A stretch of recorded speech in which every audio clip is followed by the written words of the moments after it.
आए कलाम खुदा में से इफ्सियों 5वें बाब की 15 आयत से तिलावत करें। जी। खुदा के कलाम मुकद्दस में यूं रकम है, बस गौर से देखो, बस गौर से देखो कि किस तरह चलते हो, कि किस तरह चलते हो, नादानों की तरह नहीं, नादानों की तरह नहीं, बल्कि दानाओं की मानद बल्कि दानाओं की मानें चलो चलो, और वक्त को गनीमत और जानो, वक्त को गनीमत जानो, क्योंकि दिन बुरे हैं, क्योंकि दिन बुरे हैं। इस सबब से नादान ना बनो, ना बनो, बल्कि खुदावंद की मर्जी बल्कि को खुदावंद की मर्जी को समझो कि क्या है, कि क्या है। और शराब में मतवाले ना बनो, हाँ, शराब में मतवाले ना बनो, क्योंकि इससे बद चलनी वाक्य होती है, बल्कि रूह से मामूर होते जाओ, और आपस में मज़ामीर और गीत और रूहानी गजलें गाया करो, और दिल से खुदावंद के लिए गाते बजाते रहा करो, और सब बातों में हमारे खुदावंद यीशु मसीह के नाम से हमेशा खुदा बाप का शुक्र करते रहो, और मसीह के खौफ से एक दूसरे के ताबे रहो। मुकद्दस कलाम के पढ़े, सुने, समझे और कबूल किए जाने पर खुदावंद की बरकत सबके आमीन। अजीजों, कलाम का जो हिस्सा आपके लिए तिलावत किया गया है, ये इंतबाह है, ये अलार्मिंग सिचुएशन जो है उसको बयान कर रहा है। जैसे हम दाखिली और खारजी सतह पर देखें तो हमारी दुनिया बदल चुकी है। ऐसे ही है जी, बोल दीजिए यस, हाँ, यकीनन हमारी दुनिया पहले जैसी नहीं है। लोगों का मिजाज, लोगों की गुफ्तगू, रिश्ते नाते, हमारे ताल्लुक, सब कुछ बदल गया है। और इस जगह पर जो पैगाम है वो ये है कि हमारे पास थोड़ा वक्त है। अब दुनिया और हालात पहले जैसे नहीं है, हमारे पास थोड़ा वक्त है। हमें इस तौर पर जीना है, जिंदगी बसर करनी है, हमारे पास थोड़ा वक्त है। और याद रखने की जरूरत है कि जमीनी जिंदगी जो है, इसमें खुदा ने आपको एक ही मौका दिया है कि आप एक बार दुनिया में आए, आप दोबारा दुनिया में नहीं आएंगे। अक्सर वो बच्चे गेम्स खेलते हैं, उसमें पता है वो चांस मिल जाता है, ये एक चांस मिल गया है जी। लेकिन याद रखें कि आप जमीन पर हैं, जमीनी जिंदगी में आपके पास दूसरा कोई चांस नहीं है, एक ही है,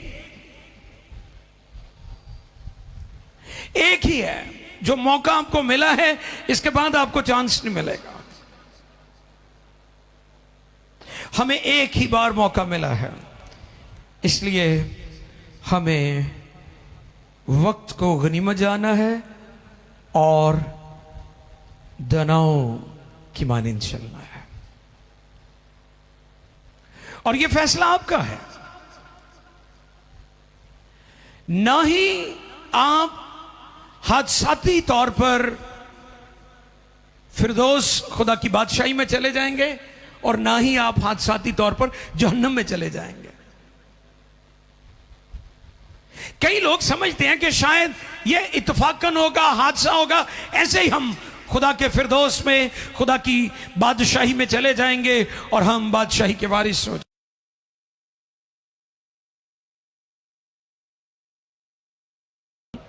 कि फैसला आपका अपना है कि आप खुदा की बादशाही में जाएंगे या जहन्नुम में अपनी जिंदगी अब्दियत गुजारेंगे,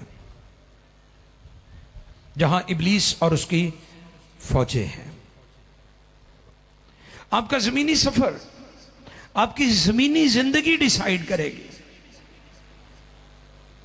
ये पहले भी मैंने बताया था कि ये प्रैक्टिस की जगह है, ये रिहर्सल की जगह है, ये वार्म अप मैच है, ये वक्ती है, थोड़े वक्त के लिए है, आरजी है। इसलिए वो लोग जो वक्त को गनीमत जानते हैं, गनीमत समझते हैं, वो दानाई से चलते हैं। और जो दानाई से चलते हैं, इससे मुराद वो खुदा के कलाम की रोशनी में चलते हैं। दानाई में चलने से मुराद क्या है? खुदा के कलाम की रोशनी में चलना, खुदा के कलाम में चलना, कलाम में रहना।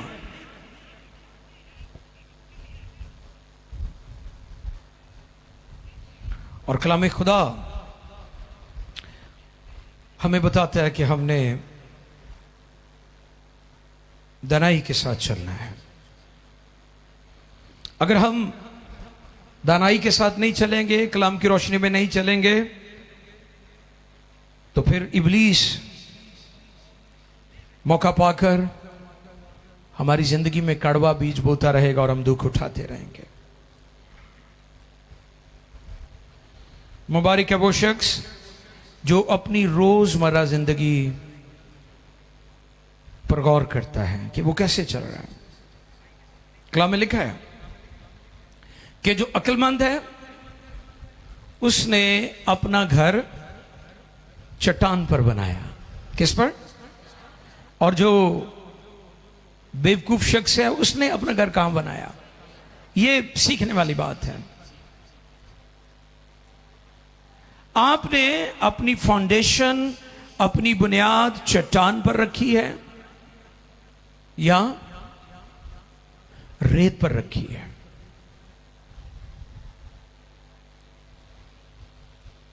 रेत पर रखने से मुराद जिसकी कोई बुनियाद नहीं है, स्ट्रांग नहीं है, मजबूत नहीं है, कलाम की रोशनी में जिंदगी बसर नहीं करते, यह बेवकूफी की चाल है।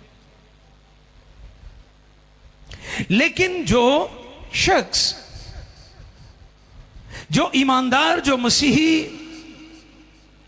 दानाई से चलता है, कलाम की रोशनी में चलता है, उसने अपने ईमान की बुनियाद चट्टान पर रखी है और वो चट्टान यीशु है। हालेलुया। वो चट्टान यीशु है। जैसे मैंने कहा कि हमारी दुनिया और उसके हालात पहले जैसे नहीं है। आप देखें दाखिली और खारजी तौर पर दुनिया के क्या हालात हैं। हर तरफ जंगो जदल, कौमें कौमों पर चढ़ाई कर रही हैं, टेक्नोलॉजी की दुनिया, हर तरफ खौफ है,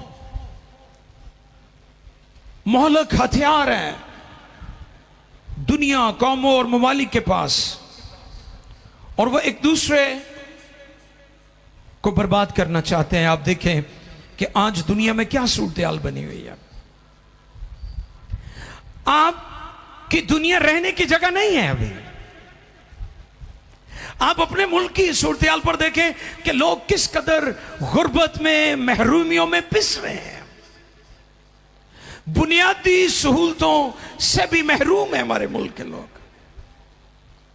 उनके बच्चे, उनकी औलाद, खानदान, ना मुनासिब खुराक, ना मुनासिब लिबास, न पीने के लिए पानी। ऐसा लगता है कि हम बहुत पिछले दौर में जिंदगी बसर कर रहे हैं।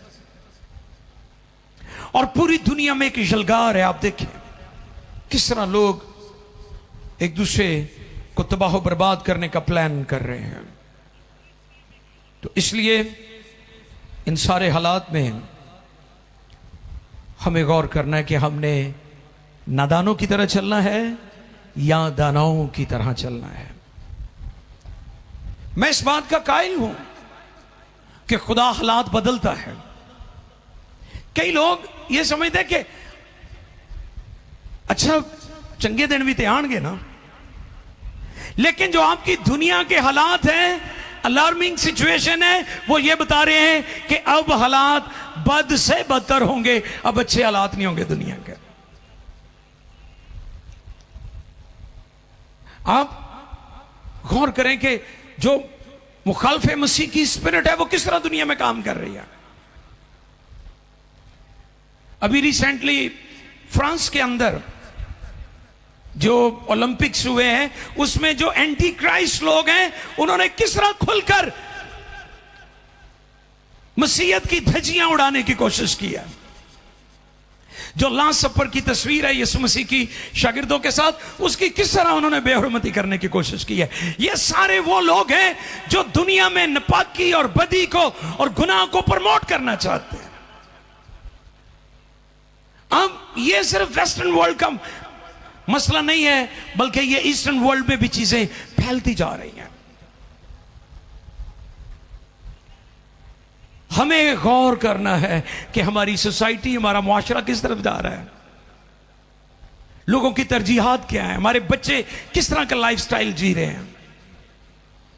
मैं सोशल मीडिया पर पाकिस्तान में एक ड्रामे के बारे में पढ़ रहा था कि वो बता रहे थे कि उसमें जो होमोसेक्स को प्रमोट करने की उसको बड़ा नाइस और डिसेंट पेश करने की कोशिश की जा रही है ताकि लोगों को अखलाकी तौर पर तबाह बर्बाद किया जाए।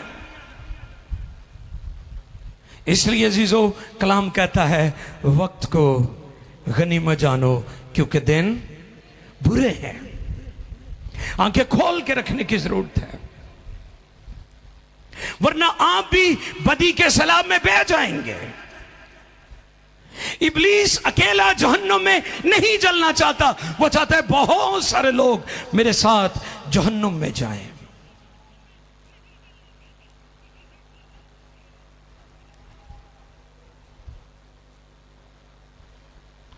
अजीजों,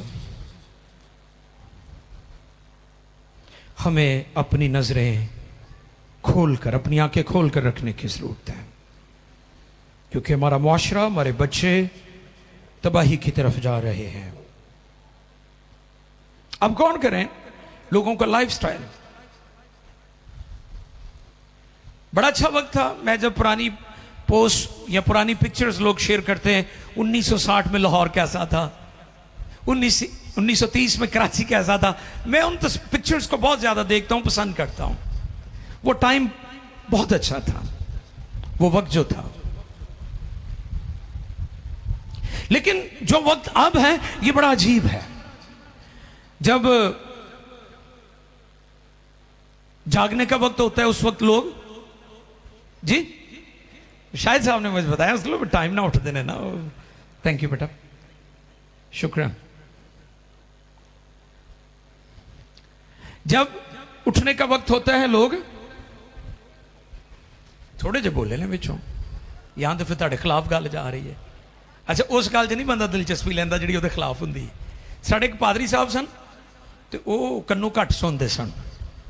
ਅੱਛਾ, ਜਿਹੜੀ ਉਹਨਾਂ ਦੇ ਮਤਲਬ ਦੀ ਗੱਲ ਹੋਣੀ ਨਾ, ਉਹਨਾਂ ਨੇ ਫੌਰਨ ਰਿਸਪੌਂਸ ਕਰਨਾ। ਮੈਂ ਕਹਣਾ ਯਾਰ ਇਹ ਕਿਵੇਂ ਦਾ ਬੋਲਾ ਹੈ ਕਿ ਜਿਹੜੀ ਇਹਦੇ ਮਤਲਬ ਦੀ ਗੱਲ ਹੈ ਉਹਦੇ ਲਈ ਕਹਿੰਦਾ ਹਾਂਜੀ ਹਾਂਜੀ ਹਾਂਜੀ, ਤੇ ਜਿਹੜੀ ਮਤਲਬ ਦੀ ਨਹੀਂ ਉਹਦੇ ਲਈ ਕਹਿਣਾ ਮੈਂ ਬੋਲਾ ਵਾਂ, ਚੁੱਪ ਕਰਕੇ ਬਹਿ ਰਹਿਣਾ। जब उठने का वक्त है उस वक्त लोग सो रहे होते हैं, और जब सोने का वक्त है, मैं अक्सर जो वीडियोस आजकल बना रहे हैं ना वो सोशल मीडिया पर, डॉक्टर्स हेल्थ के मुताल्लिक जो अच्छी बातें होती हैं, मैं अक्सर भाई रजा के साथ, भाई शाहिद के साथ, भाई शाहिद इंस्पेक्टर, भाई आसिफ, सिस्टर जिया और बाकी दोस्तों अजीज़ों के साथ शेयर करता हूं ताकि हम लोगों को अवेयरनेस दें, हम मीडिया का अच्छा इस्तेमाल करें। तो उसमें वो कहते हैं कि लेट नाइट खाना ना खाएं, क्योंकि खुदा ने आपके मैदे को, आपकी बॉडी को इस तौर पर डिजाइन किया है कि रात के वक्त उसे आराम की, रेस्ट की जरूरत होती है। हमारी दुनिया उल्ट हो गई है।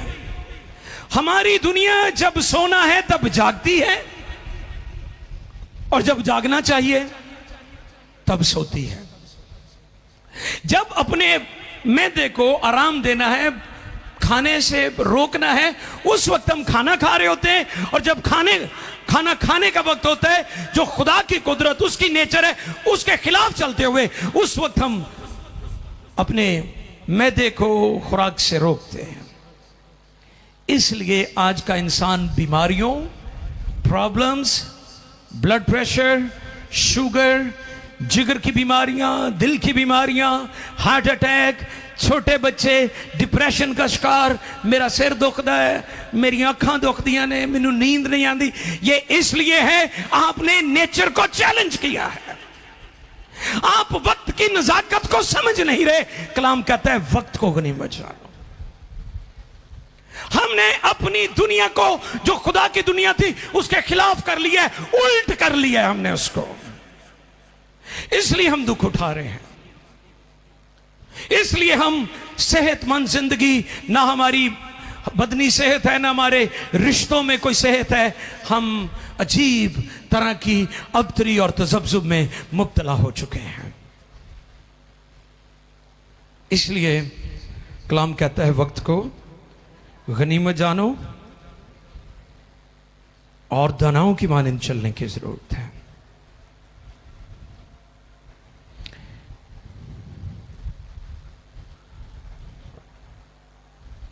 तीन लोग हैं जिनका मैंने नाम नोट किया है, जिन्होंने फैसला किया था कि दानाई के साथ चलना है और कलाम के साथ खड़े रहना है।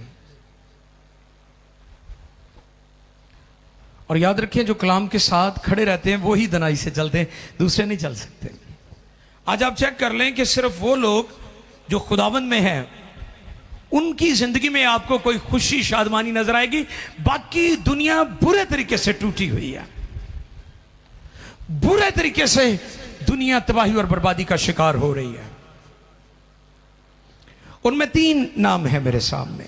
नंबर एक नूह है, मुकद्दस नूह, बुजुर्ग नूह की शख्सियत है। और दूसरी मुकद्दस एलिया नबी की शख्सियत है। और तीसरी मुकद्दस यूसुफ की शख्सियत है। ये तीन बड़ी शख्सियात, बड़ी अजीम हस्तियां मेरे सामने थी जब मैं इस पर गौर कर रहा था कि हमने वक्त को गनीमत जानना है। तो ये तीन अजीम बड़ी हस्तियां मेरे सामने थी। पहली कौन सी है जी? जी नूह रासपान साहब। सारी दुनिया बिगड़ गई, सारी दुनिया का तरीका बदल गया, सारी दुनिया की रविशें बदल गई, लेकिन नूह खुदा के कलाम के साथ खड़ा था। हालेलुया।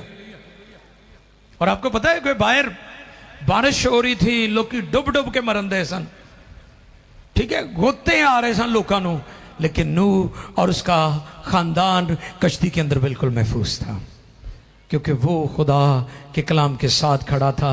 याद रखें, इस दुनिया में भी वो लोग जो खुदा के कलाम के साथ खड़े हैं वो महफूज रहेंगे,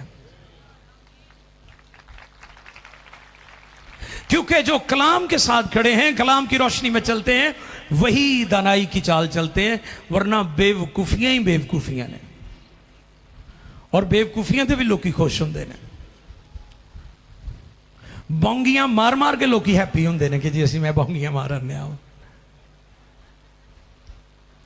पिछले दिनों मेरे साथ किसी ने शेयर किया तस्वीर पर, और मस्करों की तस्वीरें बनाई हुई थी, जो मस्करा टाइप लोग हैं उनकी पिक्चर्स बनाई हुई थी। तो उन्होंने कहा कि यह सदी मस्करों की सदी है। मस्करे आपको पता ही है, बेवकूफियां करने वाले, नादान, बेवकूफ, बौंगियां मार के अपनी बौंगियां ते हसी जाते हैं। कोई अकल की गल नहीं, कोई समझ की गल नहीं।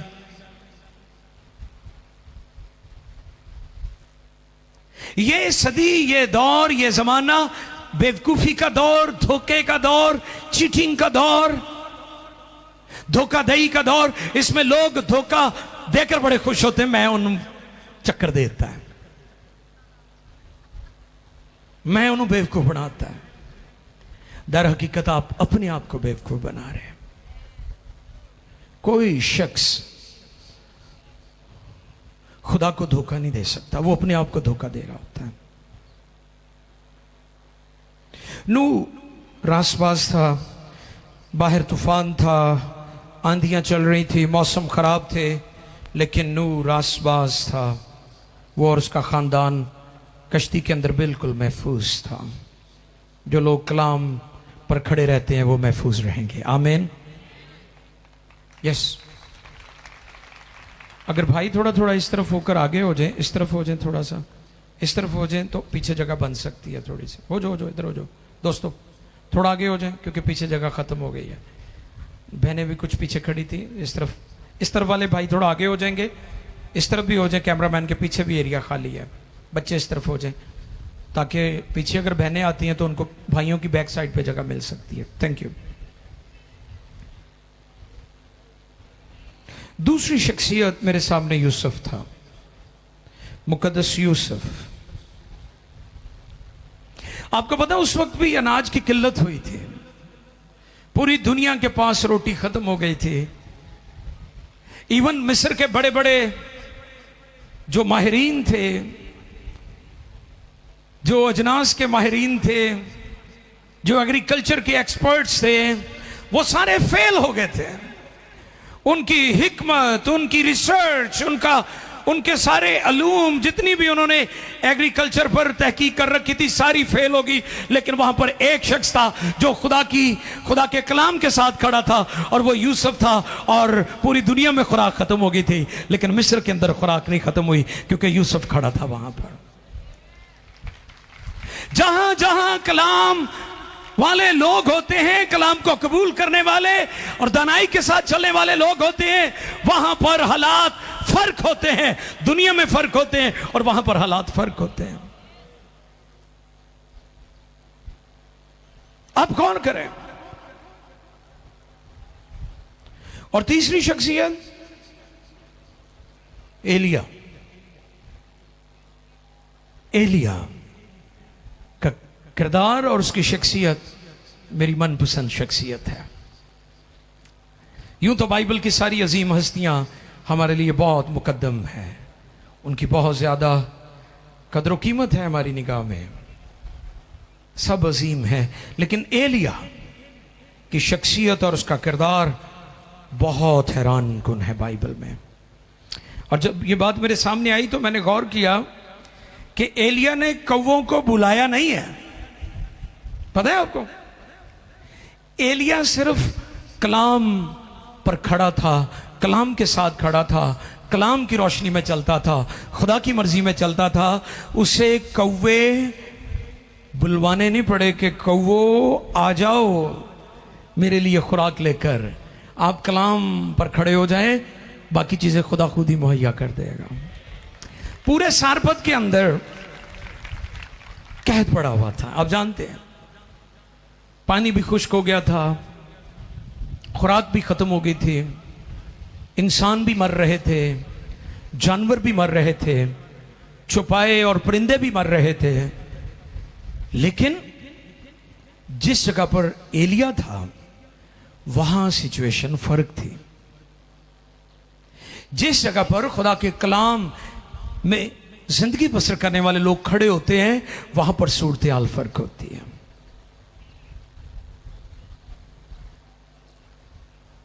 एलिया के लिए कौन गोश्त मुहैया करते थे? हाँ जी, कौन? कौवे। किसी ने मुझे पूछा कि जी कौवा तो नापाक जानवर है कि हो गया कि खुदा उन्हें इस्तेमाल कर रहे हैं? तो उनके लिए यह मेरा मैसेज था कि खुदा का अपना तरीका है, वो कभी गधी को इस्तेमाल कर लेता है, कभी कौवों को इस्तेमाल करता है। यही तो उसकी खूबसूरती है कि दुनिया के कमज़ोर और रद्द किए हुए लोगों को खुदा गैर मामूली बना देता है। हमारी ज़िंदगी में कई चीज़ें बहुत ऑर्डिनरी सी होती हैं, आम सी होती हैं, खुदा उन्हें इस्तेमाल करके, उन लोगों को इस्तेमाल करके, उन चीज़ों को इस्तेमाल करके खुदा बताता है कि खुदा कादिर मुतलक है, वो सब कुछ करने की कुदरत रखता है।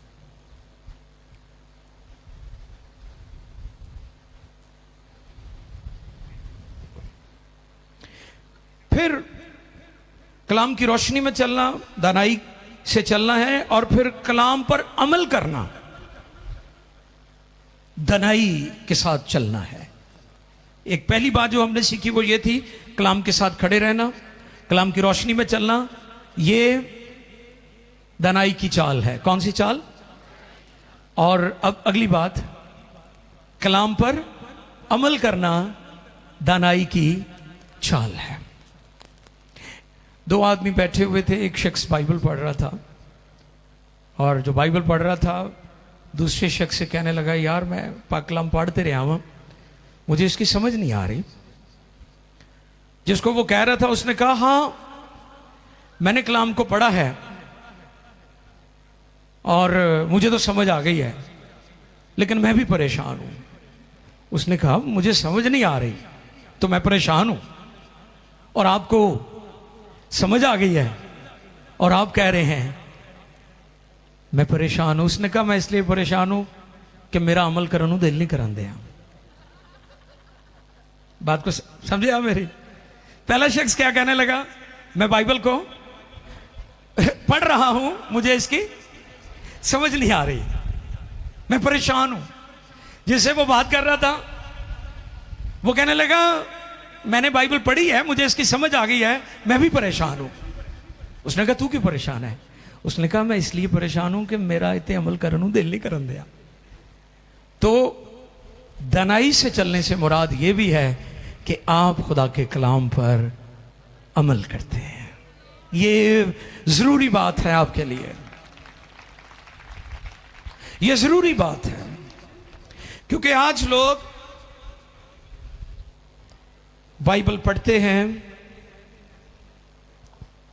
चर्च जाते हैं, गीत गाते हैं, साज बजाते हैं, खिदमत करते हैं, मदद करते हैं, खादमों की खिदमत करते हैं, लेकिन जहां पाक कलाम पर अमल करने की बात आती है वहां हम फेल नजर आते हैं।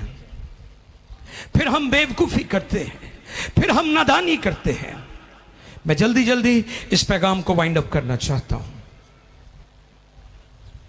हमारे पास पैटर्न क्या है? आइए देखें पैटर्न जो है 18 और 19वीं आयत। ये 18वीं और 19वीं आयत पढ़िए जी, 5वें बाब की 18वीं और 19वीं आयत, जल्दी जल्दी पढ़िएगा जी।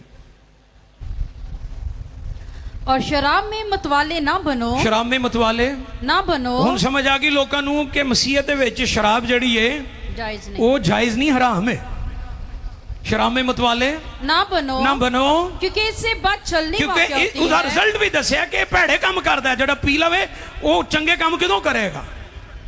शराब, शराब, किसी ने कहा शरारत का पानी, शरारत का पानी, वो पानी पीकर जिन्नू शरारतां सुझण, ज्यादा ज़हन ही शरारती हो जाए। अच्छा ज़हन की गल आई है, आसिफ भाई से मैं बात कर रहा था, इंडिया का एक वो भाई है वर्शिपर, मैं चले उसका नाम नहीं लेता हूं लेकिन आपको समझा देता हूं।